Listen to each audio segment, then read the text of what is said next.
So guys, nilagang baka naman tayo ng nakaraan, nilagang baboy. Pakuluan natin, lagyan natin asin para lumabas ang lasa ng baka.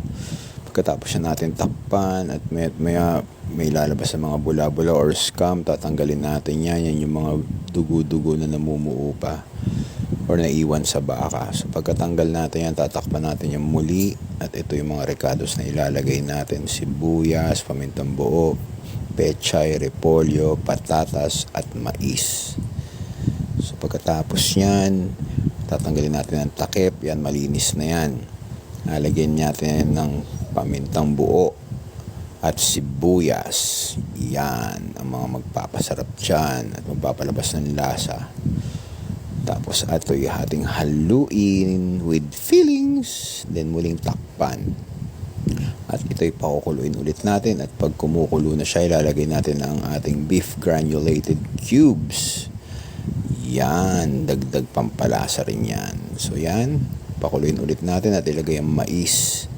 Sasabay na natin sa pagpapalambot ng baka ang mais, guys, kasi medyo matagal din siyang iluto.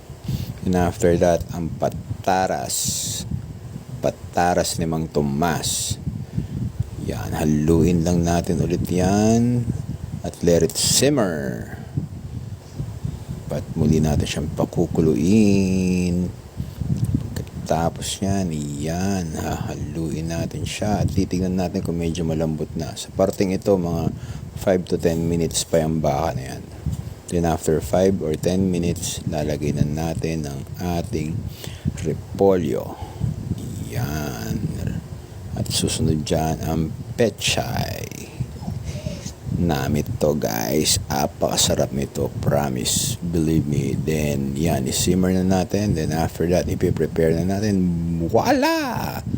Nilagang baka na parang bulalo. Thanks for watching. Enjoy!